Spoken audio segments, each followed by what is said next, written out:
What's up, everybody? Welcome to another episode of The Language of Dogs. This is your boy, Justin Silver, minus Kristen Hartley today. I am going solo, but not really solo because I still got Joey and Ani and a fantastic guest in here.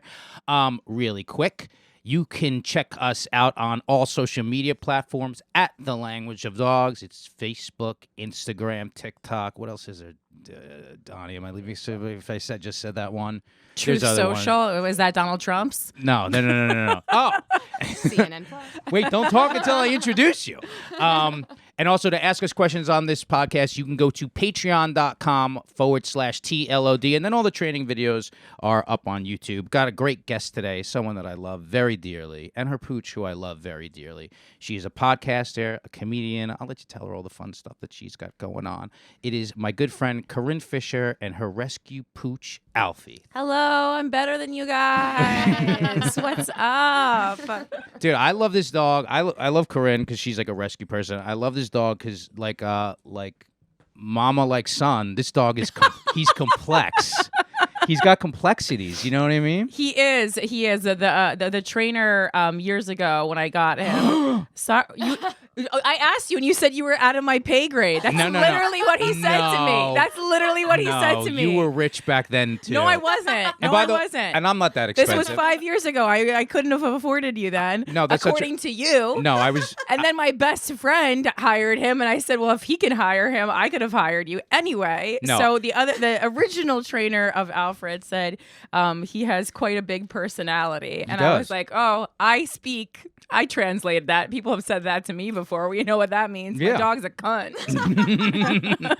No, he's got. Listen, first of all, that is not true. I think I am very fairly priced. I am not exorbitant at all. I was probably being a jerk. I was probably being a little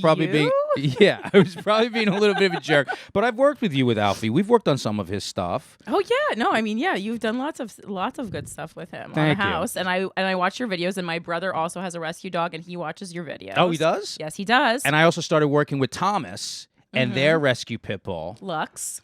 And we'll talk about that. This is why I love this dog. Ready? He's not automatic. That's for sure. Do you know what I mean by that? Look at him. He's on the run right now. He's not automatic. He's high drive. He's high alert.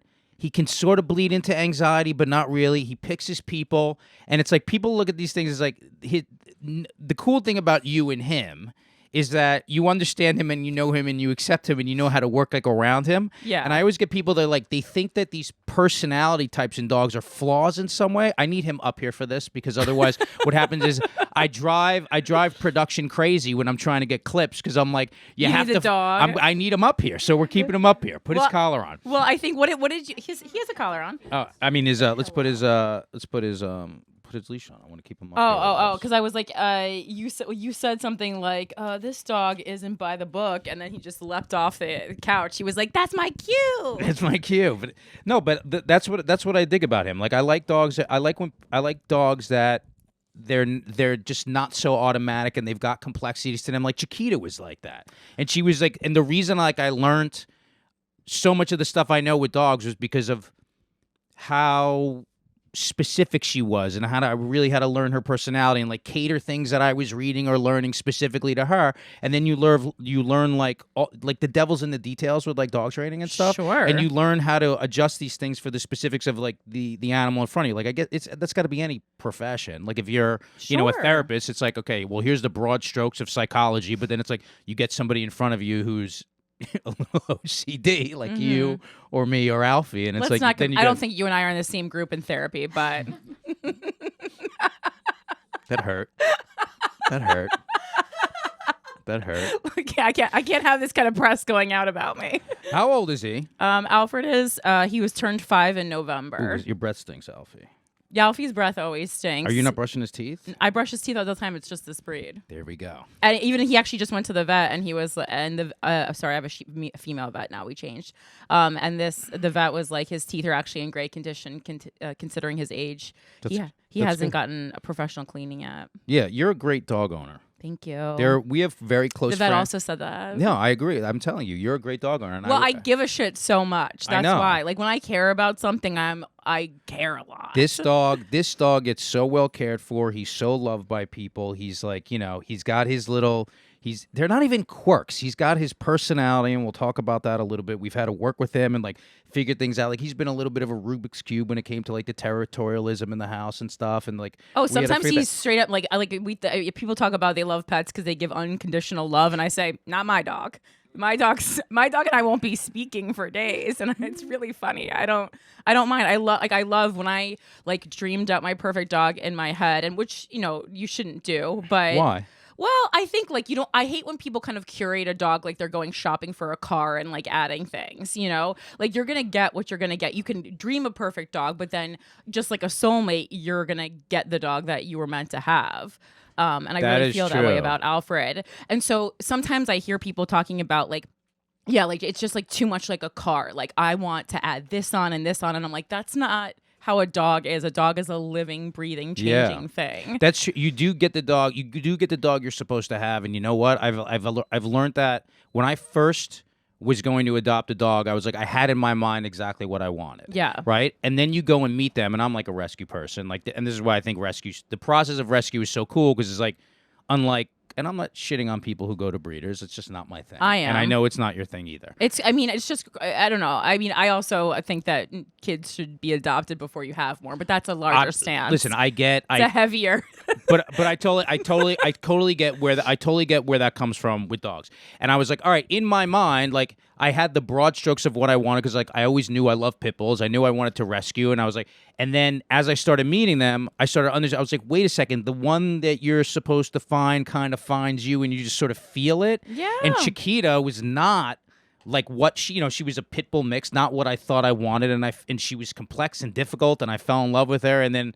But over the course, wow, are we talking about relationships? But it's the same thing. Why isn't it like the same thing? Like, well, that's why I love Alfred, because he doesn't just love me, and he doesn't just love anyone. Like you have to earn his love. You do, and I mean, I think that's good. Some people get upset by that. I love it.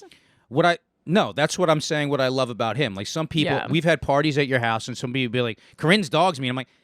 No, he's not. He's Who just the like, fuck said that, Justin? No. But they're like, how come he doesn't come over to me? He's like, he's not just so automatic. Like he picks. Yeah, he's not pandering. No, he picks and he chooses. All right, what's up, everybody? I just want to tell you about one of my favorite dog foods. This is Darwin's. Darwin's makes some of my favorite raw, organic dog and cat food, which ships frozen to your door in these convenient peel and serve packages. It's got all the organ meats, vegetables, vitamins, and minerals that dogs and cats need for health, longevity, and well-being. You could feed it raw, or you can cook it like I do, add grains if you want to. And if you head over to darwinspet.com, use the promo code TLOD, click try it for $14.95. They will send you 10 pounds of this for $14.95, and they don't even keep that $14.95.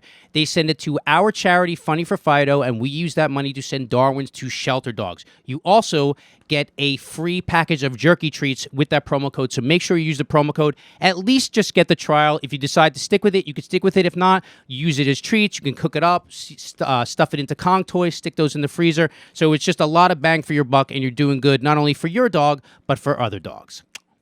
Here we go. He gonna show you how it goes. To the right, to the right, to the right, to the right, to the left, to the left, to the left, to the left. So for Alfred, ease up, Alfie. So Alfred, what I did was I knew my dogs growing up had been like straight from the pound, and since this was my first dog alone, I knew that I needed a dog that had been like vetted on one more level, because I just don't think I could handle training a pound dog by myself. And a lot of the dogs in the pound are also a bit larger. Yeah. And I needed a dog that was 20 pounds or under, so I could fly in cabin with them without any special certification. Yeah. So that's what I was looking for. And I was also looking for an all black dog, because I want to talk about that. I mean, number one, my aesthetic.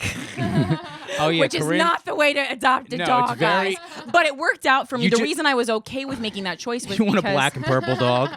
Well, no, the reason why I was okay with that was because I had learned after, pit bulls and Rottweilers, if you can't adopt a big dog or like a breed like that, you want to adopt an all-black dog, because those are the least adopted. Well, here's the thing. That's why it worked out. If you're watching the show right now and you look on the screen, it's simply because they silhouette out in photographs. So even like Alfred right now. He's wearing a yellow. He's a Justin Bieber hoodie. A yellow Justin Bieber hoodie, but like you cannot see the details of their face that well. And there's people who specifically go to shelters to photograph the black dogs with really good lighting, because as you know, also like in shelters, a lot of times like. They're just taking a quick picture. It's not a snapshot. It's certainly not a photo studio. So black dogs usually get adopted last because you can't see the details and the expression in their faces. Yeah, and that's what it is. Well, it's funny, and I knew that, and I'm a perfect owner for Alfred also because I went to film school. So he as we all see on Instagram, he photographs amazingly. He's a really photogenic dog. He's shiny. Yeah, he's just good. He poses. His ears are floppy. He makes funny faces. He knows his mom's a narcissist. His teeth are cute, like very like vampiric. Like he photographs great. And even like I sit him on my black couch and I can still photograph him well. So Right. like he does. My whole house is black. My floors are black. Yeah. Yeah, so I saw I had put in applications to several different rescues that other friends I had who adopted dogs had recommended, because as you know, for rescues it's more of a process. Yeah, you it need is. to get okayed. Like, I mean, it's kind of like a mini college application process. It's like an adoption process. I never did that one, but yeah, that's why I didn't know. But yeah, it reminded me of college, and so I submitted all these applications. I was okayed by like 3 rescues, and then I just followed them on Instagram and just made my job for like a couple months searching for the dog. I think I had applied for one other dog. I had applied for one other dog. You're covering his ears? I had applied for one other. I'm sorry. I'm sorry. It was a mistake. It's okay. I had applied for one other dog. She's dated other people, and then that didn't work out, and then he's back with me. Yeah, I didn't get her. That was a female dog, and then I saw. But I wasn't like super, super broken up about it. Like I feel like you should be when you don't get the dog that you want. You know what? I learned the hard way. I learned the process of like you get your heart set on one, and like especially now the adoption process. While I still am so pro, it is gotten after COVID. It got like really difficult because you couldn't go into the shelters or you couldn't go into the rescues. But there are so many times where it was like, oh no, that's the one I want. It's like Yeah, and it's I hard. got You build a life with that person, that dog. Sorry. Yeah, you start. Now I did it. But it's like dating. You start fantasizing about the one you swiped right on. Yeah, you know what I'm saying? You're like, oh my god, we were supposed to be married. I'm like, I'm gonna take this dog fishing, and then it's like, yeah, I get it. Go ahead. No, I mean, I was with like probably my most serious boyfriend at the time, and part of it was like he had encouraged me because he was gonna help me, which he did for a couple of years with the dog, and so I found a video of Alfred, who was not named Alfred at the time, but I found a video of him that the Pup Stars Rescue had posted, and it was of him enjoying a crunchy snack, and just the way he chewed his snack, I was like, I have to have this dog. There was just something about like the joy that he found in food. I was like, we are gonna get along very well. And I kept watching this video to the point where like my boyfriend at the time yelled in from the other room, "Are you watching that video of that dog eating his snack again?" Dude, I get this. Yes, I am. I couldn't stop watching it. I applied. They tried to do this like bait and switch thing where they tried to show me other dogs. And then I later found out that like Alfred was the dog they took to Petco and stuff because, and I'm not sure why, because like he's not friendly to everyone. So it's an odd choice to be the poster child. He was furious that Joey just had to change the camera so we can get his pretty face. He doesn't like men men approaching him. That's for sure. And like, my favorite thing was one time a guy cat called me like enthusiastically, and Alfred fucking lunged. I mean, this dog went. You're not that big body, and I didn't correct him because it was hilarious. He does sometimes, like, sometimes he really like figures it out when I do need. He's protection. intuitive. He's intuitive. He really is. He's doing what he's supposed to do. I'm actually going to read when you're done with it. I'm going to read a question from that I got from someone that I work with whose dog's got a very similar personality, but I don't want to interrupt you. Keep going. Well, I wasn't as good friends with you at the time, and my boyfriend at the time kind of mentioned, like, when Alfred would do that, he was like, he thinks he's doing the right thing. He doesn't know that we don't want him to do that. And No, I of was course like, not. no, absolutely. That's so true. And so I basically fought for Alfred after that point. They kept trying to give me or show me other dogs, and I go, yeah, but what about that dog that I saw the video of? But what about that dog I saw the video of? And I would kept saying that, and I think they finally realized that I was just going to be relentless. And I got a call from his foster mom, who also lived in Harlem at the time where I lived, and I came over. Other people had come to see Alfred that day, but thank God I'm a stand-up comedian and can read the room really well, really quickly. And I could tell that like it hadn't gone the way they wanted. So I knew that Alfred was mine to lose at the time. And I just had to really show up in my, mini foster mom or my adoptee mom audition, adopter mom audition. And so I did, and I didn't have to try that hard because Alfred came right up to me and sat next to me. He wasn't like overly gushy, but he was friendly. There was also a pit bull that he was living with, a big female pit bull, and she like got fully on my lap. The dog was like that was 80 just pounds. a giant mush, just a giant on my lap, and I was like, "I love you, sweetie, but you already are adopted. I need to adopt this guy."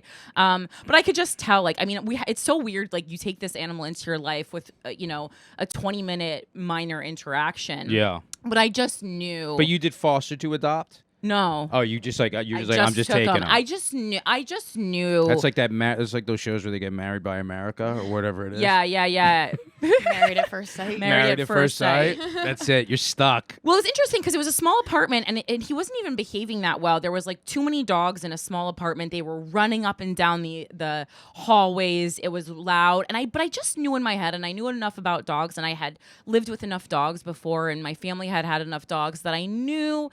I was like, I'm 99% sure if I take him out of this environment, he's not going to be like this all the time. Yeah, it's smart. And I was right. Yeah, and it's smart, and it's like it's smart and intuitive and common sense to me, kind of, and I think to you that it's sort of like, hey, not institutionalized as they would in, like, we were talking last week, we had Second Chance Rescue in here, and they were talking about how like dogs that are level 4s and going nuts in the shelter, it's like, yeah, but when you get them out of there and they decompress, it's not the same thing as you're saying in foster, but there is an added level of stress. You're in a small apartment, you're with other dogs, they're not as settled as they're going to be, so it's it's intuitive and smart to think that way. Yeah, and it was also like he wasn't being bad. He was like, number one, he was a puppy. He was like 4 months, and he was obviously just like playing and excited and just had so much going on, so his attention was continually being diverted. Like, I could see all those things, and I was like, I just kind of looked at him and I was like, yeah, I am pretty calm by myself in the home, and I was like, I think he will adapt to that. And so I had to leave, get all the stuff that you have to get to adopt the dog, the crate, the proper collar, everything. Sure. Came back a couple days later, picked him up. I was able to walk over because we lived close enough in Harlem to one another. But the walking Alfred home that first time must have taken, it was like a 20-minute walk that must have taken 2.5 hours. What, was he on a harness? He wasn't in a harness in the beginning. Yeah. But he also just was like not having it. I mean, he was like and I didn't want to pick him up. I wanted him to walk on his own. There you go. See? This is what I appreciate about you. The sense of like autonomy, and like he's got to be his own. He's got to be his own entity. Yeah, I had like read. That's what I like about. That's what I like about your how you think about dogs and how I think about dogs. Like no. Like, I'm not going to enable or spoil, and at the same time, I'm not going to like force or push or, you know what I mean? Like, you have this balance. He needs to come to his house, to his new home by himself, so he can love it and accept it. Correct. Correct. So you don't have to tell Corinne anything. Yeah, I just and so I was. And you can't afford me, but you don't need me. Well, and I also had just taken the whole day. The whole day was dedicated to adopting him. So I go, if it takes 5 hours to walk home, it's a beautiful day. It was April. We can take 5 hours to walk home. And of course, everyone's like looking at me like I'm abusing a dog because the dog is like making sounds and dragging his feet. He's dramatic. He's dramatic. My favorite Alfred moment, I mean, there are so many, but he doesn't like snow. He's a beach dog. I love snow, but he doesn't like snow. That's our one difference.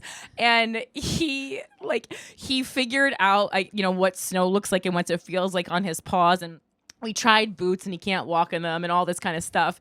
But my best friend Tommy was watching him, and like, before he even put his paw in the snow, he started screaming. Alfred was like, ah! And I was like, bitch, you got your timing wrong. So now we just know you're faking it. Yeah, man, dude, he communicates. That's the cool thing. Let me ask you this: this is gonna sound like a cheesy question, but people ask me this thing when I do interviews all the time, and it's actually like a smart question. It's like, he's got complexities, and he's your first adult dog by yourself, and the whole everything I've learned about dogs is from the dogs I've had in front of me. Right. You know what I mean? It's not been from reading. It's not been from like going to seminars or anything like that. Like I've learned so much about myself, not only as like a dog trainer, but also like psychologically. I've learned so much about myself and grown so much, not only because of dogs in my life, but specifically because of the specific dogs that I've had.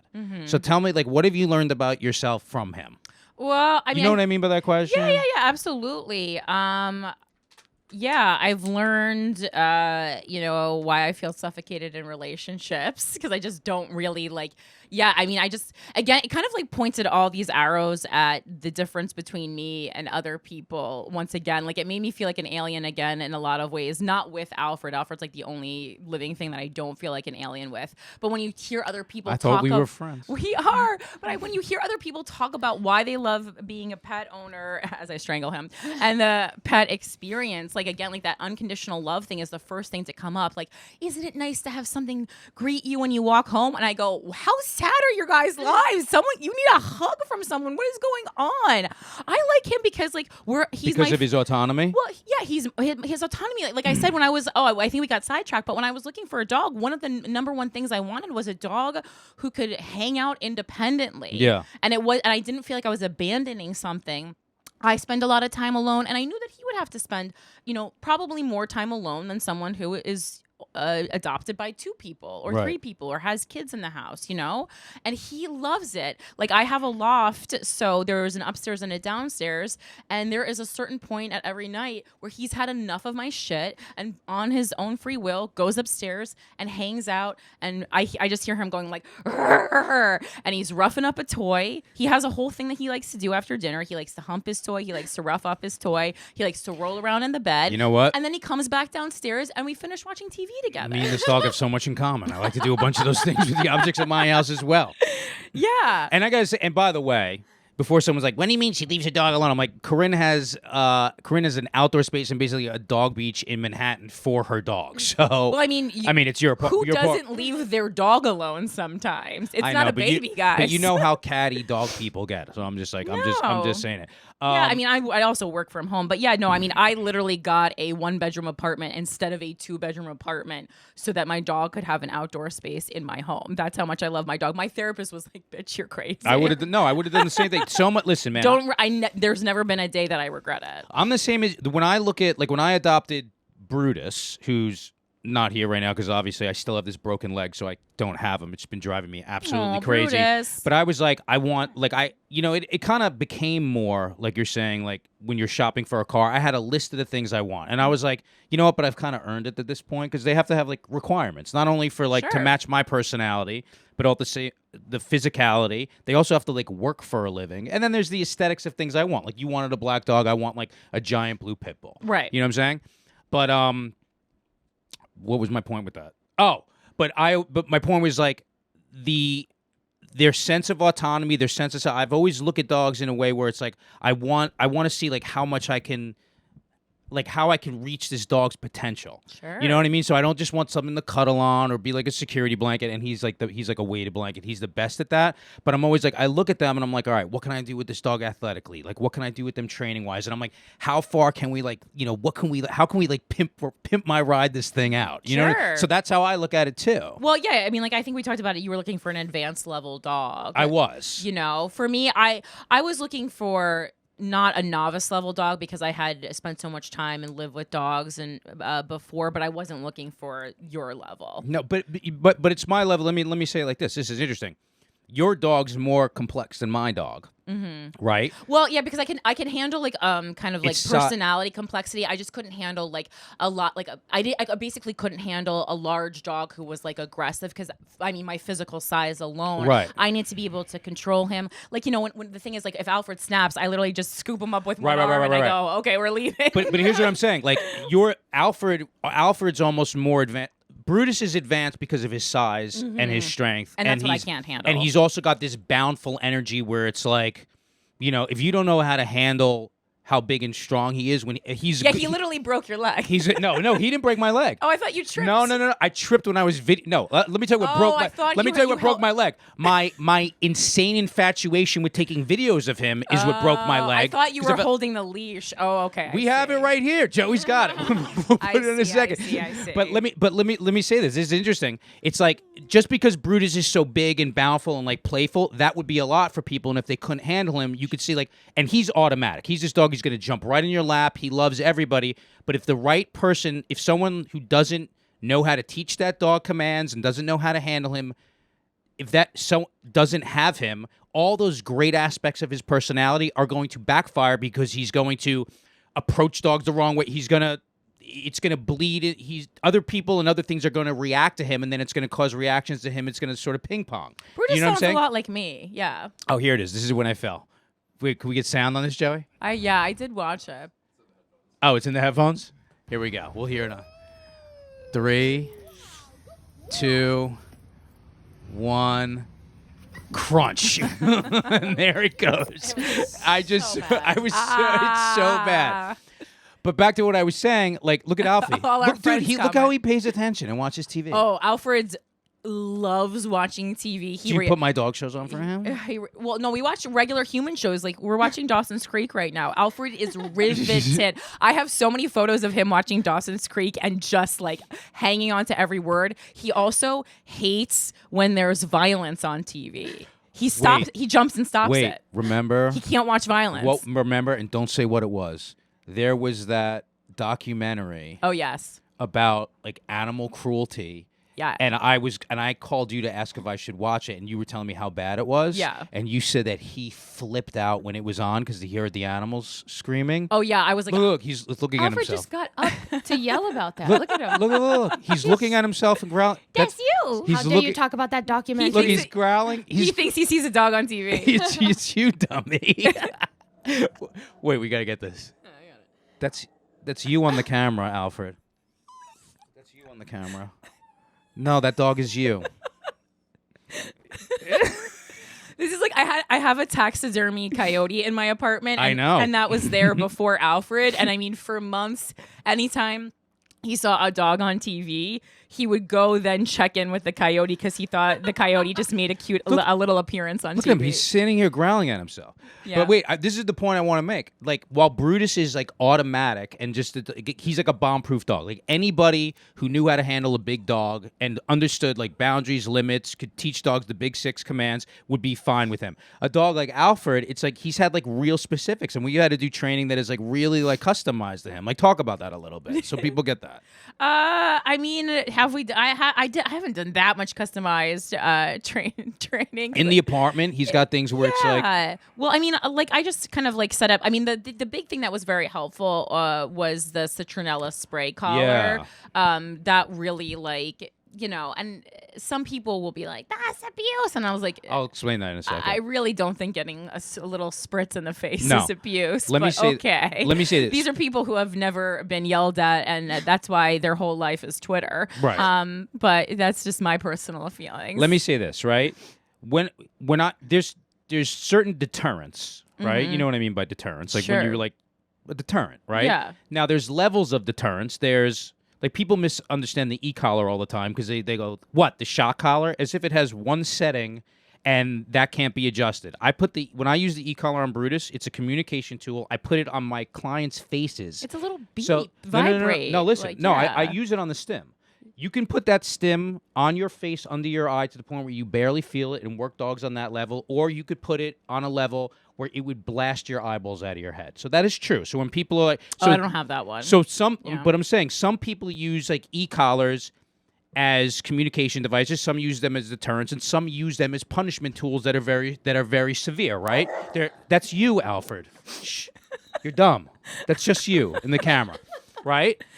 When it comes to deterrence, as long as dogs know, as long as you train them and they understand what it is they're supposed to be doing, sometimes it's appropriate to be knock it off. Right. There's no as long when people only train that way, and their whole style of training is to not set dogs up for success by not telling them what they want them to do first, and then they're just screaming at them. Sure. That's like if you had a kid who didn't know what he was supposed to be. It's like if I gave a kid a math problem and I never taught him arithmetic. I'm like, what's 4 plus 4? And he goes 19, and I smack him. Right. Like he's never gonna get that right, and Right. then they get anxious, they get nervous, they feel that's when deterrents become abuse. In the case of Alfred, when he was being like a little bit territorial and barky around things and noises in the hall, I was like, is the citronella collar something that sprays a little bit of citrus that's just going to work as like a little deterrent to be like, oh, I really don't like that, going to just push a button on that? Right. Yeah, and we did it, and it worked perfectly, and it ended up making his life a lot better because he was like, oh, now getting stressed out about barking at the door and going on and on and on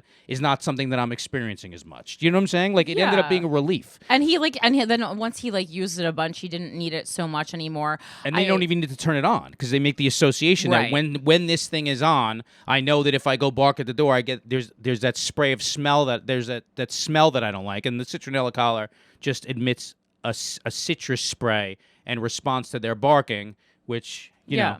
Yeah, no, it worked great. And also, like, I opened up a small bit, or took over my dad's small business in the past couple of years, and I wanted him to be a store dog. And then you go, I don't think he's a store dog. And I was like, let's see if he can be a store dog. And I used the Citronella collar to train him how to be a store dog. And listen, he's not like a store dog that could be left or like can just wander around with no supervision, but he certainly has spent many, Saturdays good. with a lot of kids and heavy traffic at the store with me.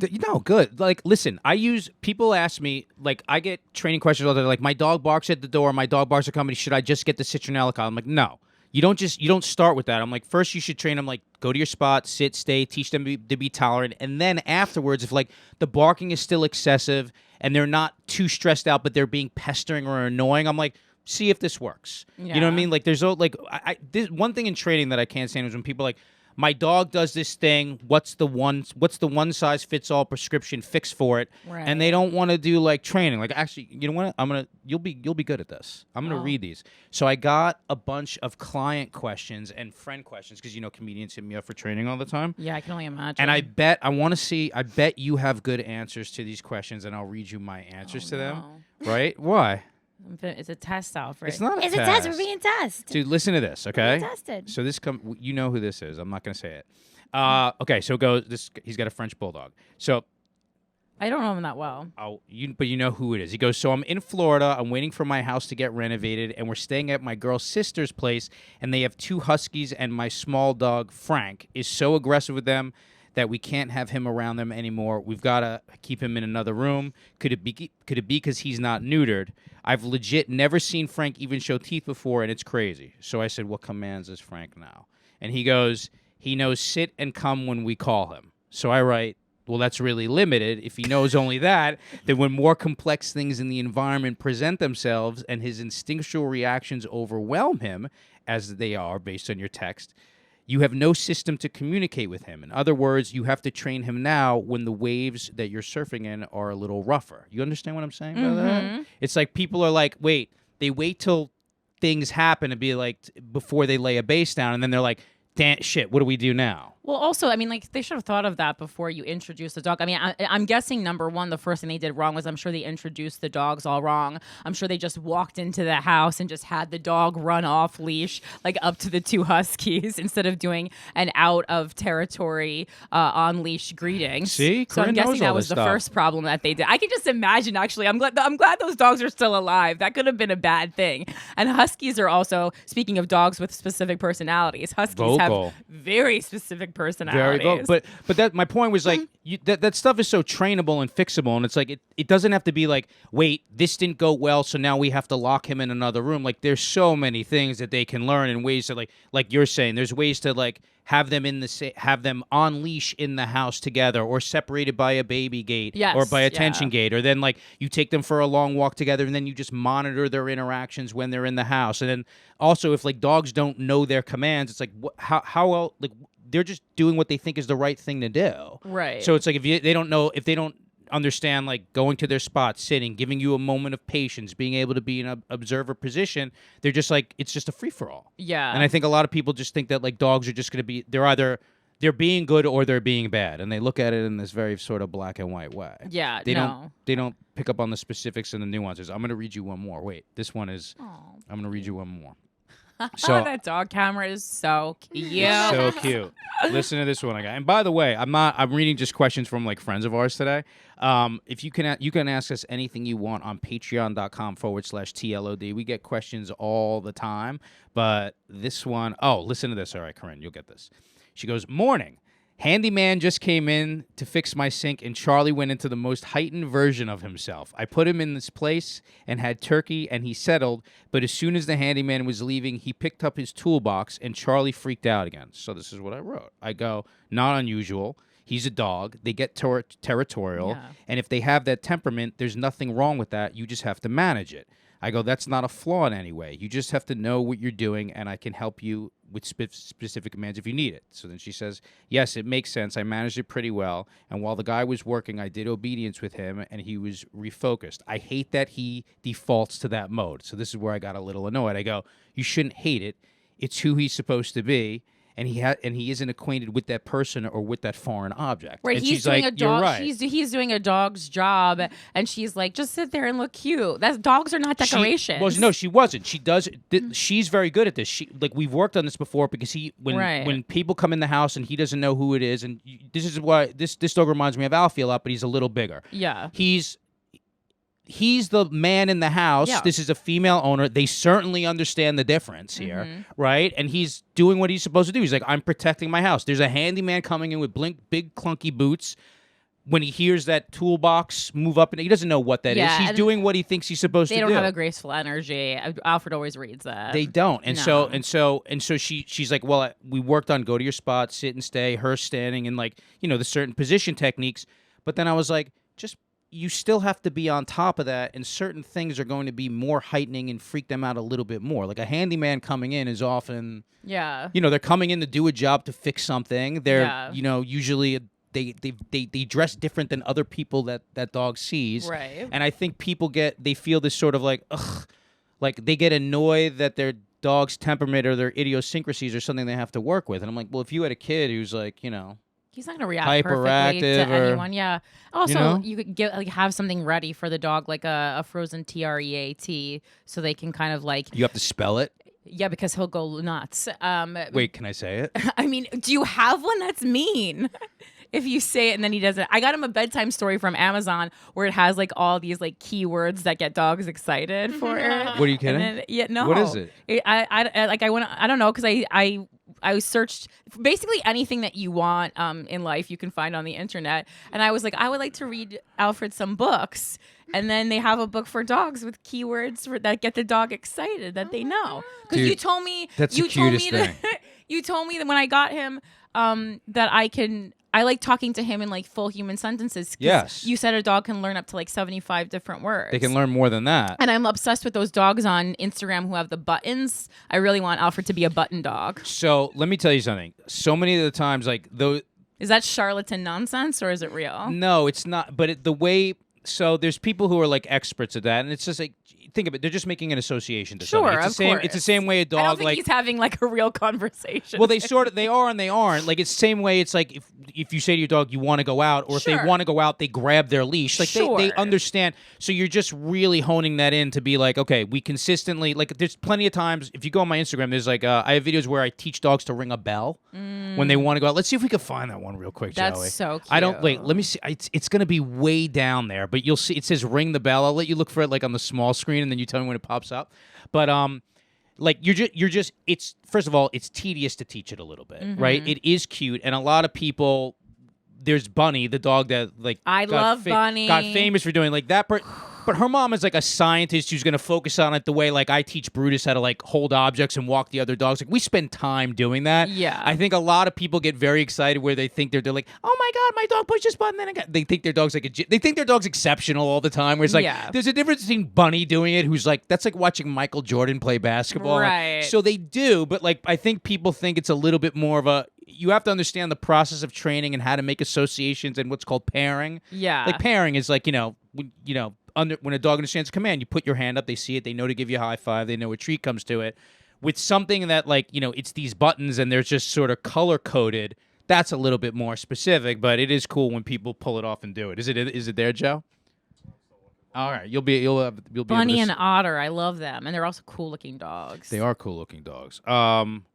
I'm going to show you. I'm going to wait till Joey brings this up. But I wanted to show you the dog hitting the button. And then I want to show you some rescue dog stuff. Oh, God, I'm going to cry. By the way, we're having Funny for Fido coming up, which is Corinne's. You've done them, right? I've done it, yes. I want to, me, my next goal, I got a little, I had to take a little detour because of family stuff. And so I took over my dad's business. But my next, a non-entertainment business project is opening a old folks home for dogs. Are you really? That's what I want to do. Yeah, I had mentioned that to you. Wait a second. Well, because I got so upset. I mean, the amount of sad rescue videos, and I mean, it's the surrender videos that really kill me. Girl. It's so common for, after a family having a dog 10, 12 years to literally just drop it off, never to be seen again at a shelter, which blows my mind. And so I was thinking, I'm like, well, we don't do that to our grandmas. And then I was like, well, we kind of do it to our grandmas, but then we visit our grandmas and they're in a facility where they can be taken care of and given the proper medication. So why can't we do that for dogs?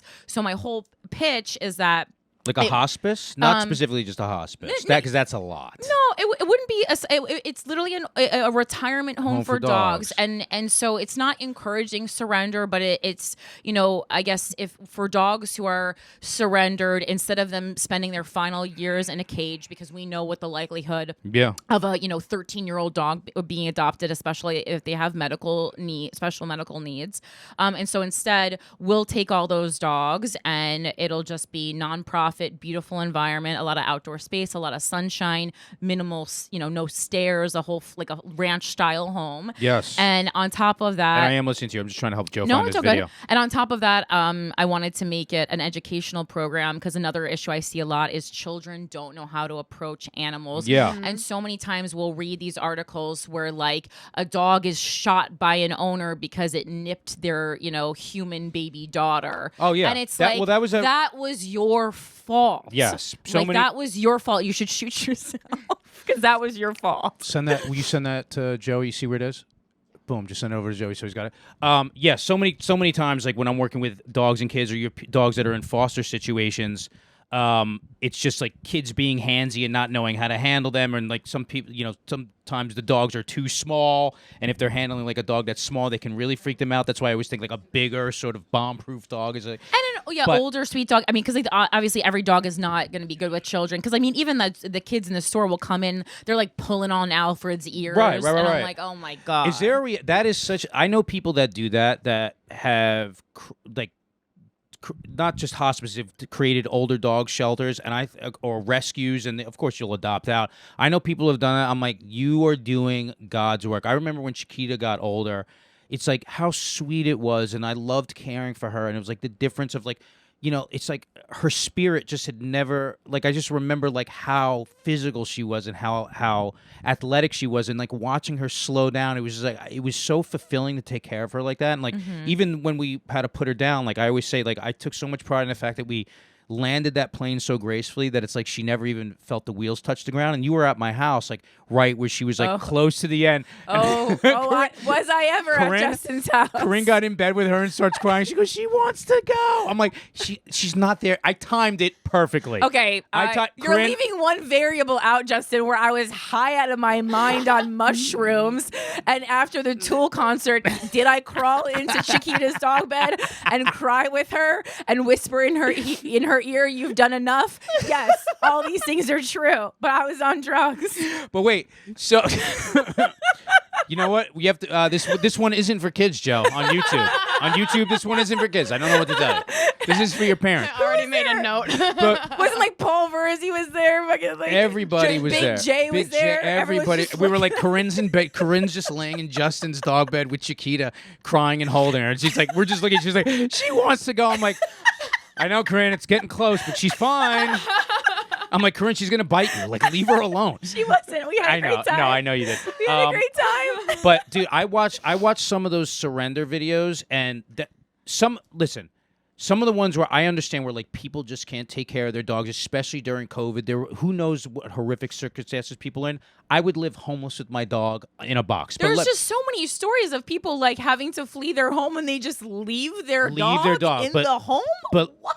Corinne, I watched some of those videos where I'll go on YouTube and it's the For You page comes up and it'd be like shelter dog's reaction to being abandoned at the shelter, and I'm like, oh my fucking god! Like I'm like I cannot watch this. It was one of those situations, and you know how like difficult that was for me. Where it was like, I don't know how old he was. He definitely had medical issues. Yeah. He was so beautiful, and I was like, how is this dog at the shelter? And it like that whole process ripped my heart out last year. That one. So I would be so supportive of you doing it. Is there like a reality that you would do that?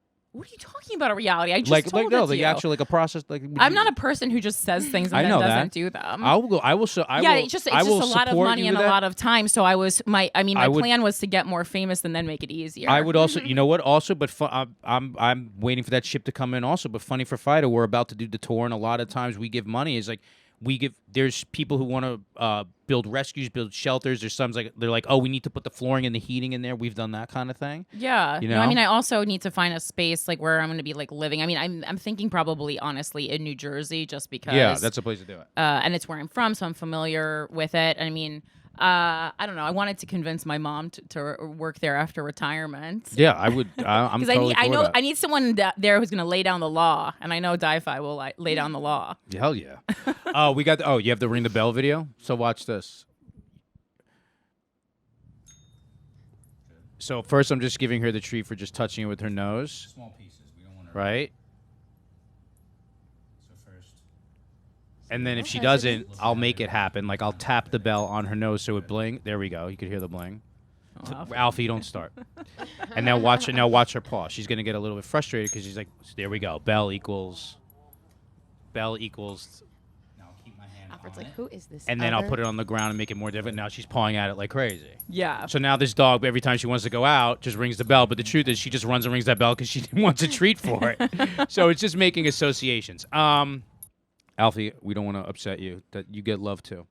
All right, so let's do this. Alfred gets upset when he sees cartoon dogs. We're gonna go to two things here. I want to do a shelter shout out real quick. As you guys know, we have our charity Funny for Fido, and you can donate year round. We give money to the independent rescue shelters, and I give it to the city ones too that need it the most. And there's so many just hard cases, as you know, on Instagram that we see, and there's specific rescues that I have relationships with. So I always give them hot pit bull guy. What? Oh, Mike. Yeah. Yeah. He's married though, I think. Yes, Mike is at Pitbulls and Addicts. Hold on. Dude, he's just growling at himself on the screen. Look, Yes, can you not see that this is my hand doing this? All right, Alfie, shut up. Stop interrupting. We've done so many trainings it's you. where I try to like Put him in front of the mirror? Yeah, me and him stand in the mirror together, and I go, "That's mommy, that's Alfred." We've really worked on it. So you can donate year round. It's at Funny for Fido on social media platforms, and it's funnyforfido.org. But one of the rescue shelters I'm going to mention this week is Near and Far, and they not only do rescue locally here in New Jersey and in New York and the States, but they go as far out as to South America. And I saw this dog the other day, and I'm careful about this. And Joe, we're going to have you guys blur some of this. But first, I'm going to show you some before and afters, and then I want to go to their Instagram.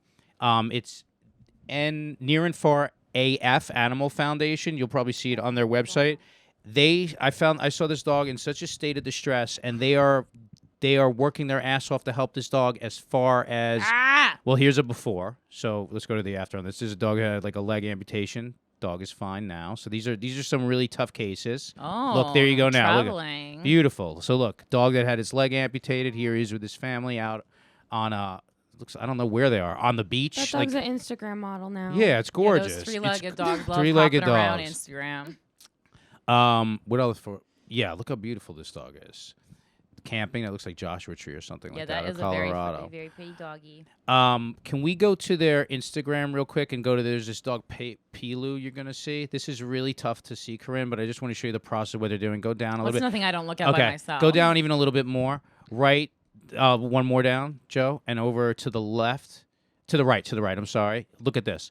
So this is a dog that is in such a state of distress. This is in Peru, and there is a infection and a hole in his neck that is so bad that you can literally see his insides. You can see through. Look at this. So there's a hole here. Yeah. This is really hard to look at. Let's just stop it right here because I don't want to show Joe too much. But if you go back up, we've been there. He's in their care right now. He's in hospitalization. Here he is. The Pilu update. You can see he just Alfred. I'm not gonna let you bark at this. He's just gotten surgery. They're giving him blood transfusions. They had to clean out the area in his neck.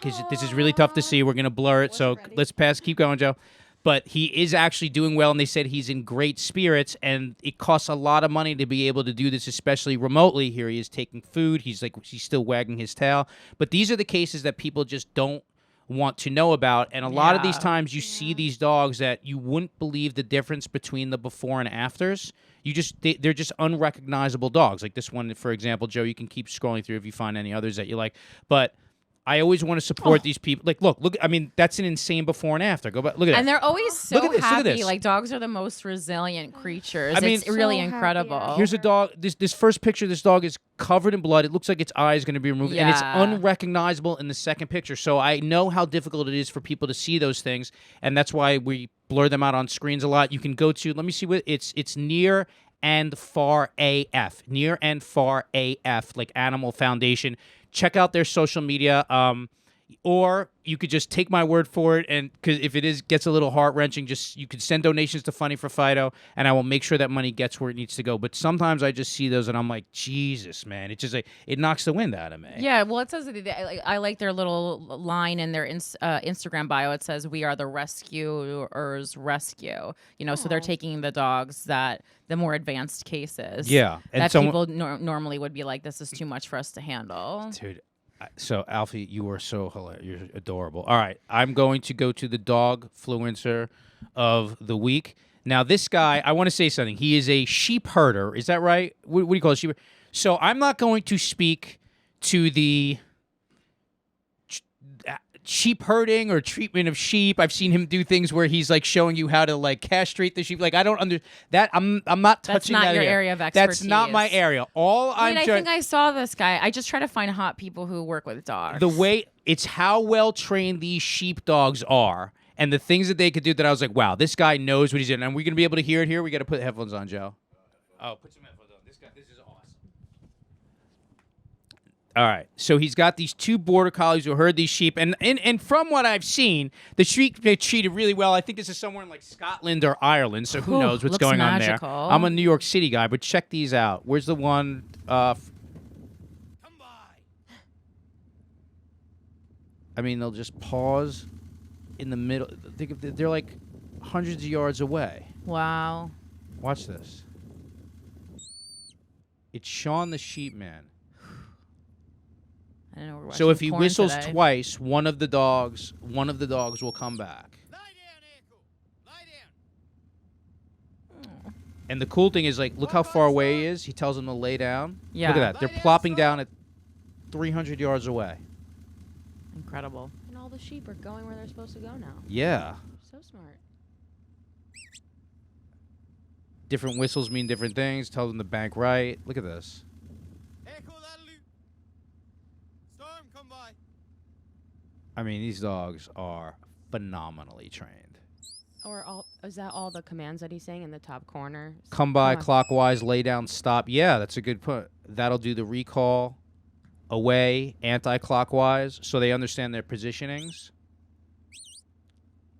And I also think what most people don't know is that, like, I think some people think of like a working dog as like abusing a dog, and I'm like, no, dogs like to work. It gives them purpose. Do you know how happy you think these dogs have issues that I get called for from, like, in the Upper East Side for someone's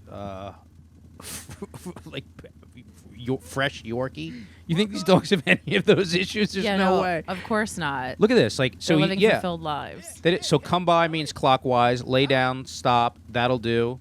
Recall, which probably means like that's far enough when they're herding the sheep. Like they have a whole. They're working together. They have a whole system of commands. Is there another one where we could see the dogs' faces? Do you have another one on that page? Is there one where we can see the guy's face? That's what. No. Let me take a look. One second. Yeah, there's dude. I've seen him do. I've seen Sean the Sheepman do so many cool ones with his dogs. Like at the end, they hop into the. Alfred They hop is into the so intense RV. looking. Alfred found the dog cam. Yeah. I always want to see another one real quick. They're so cool. Oh yeah, here we go. Herding behavior explained. Border collie, tire chasing or wheel biting. In other words, the stalking or chasing of car tires, bicycle tires, that kind of thing. This Look how is sort of herding behavior, or more so. Look it how is cute they are. The result of a lack of See, an but these are the outlet kind of people for that just that know herding dogs. You know what I'm behavior saying? Like and this guy's got. mental Well, that's a beautiful lifestyle. You're out there with the sheep, with the dogs. These dogs have the life, man. Tails All right. wagging. Yeah, they're beautiful. Those border collies are great. All right. I love border collies. They're So so that fun. that is it for us, everybody. Look at my glasses. I'm just gonna do like this. Corinne, do you have anything that you want to plug? Tell everybody where they can find you and Alfie. Yes, absolutely. So yeah, if you're thinking of getting a dog, rescue one. But then also, Christina Hutchinson, my comedy partner, and we just released a comedy special, full length, for free on YouTube. You can find it by going to youtube.com/guyswefucked without the U in fucked. Ani worked on it right here. did. Shout out, Too Much Content. FCKT. FCKD. No, it's F-star? FCKED. There's no Oh. stars in URLs. Oh. Justin, stop dating This is why I'm yourself. not successful. And then you can find me on all social media at Philanthropy Gal. Oh, why is it Philanthropy Gal?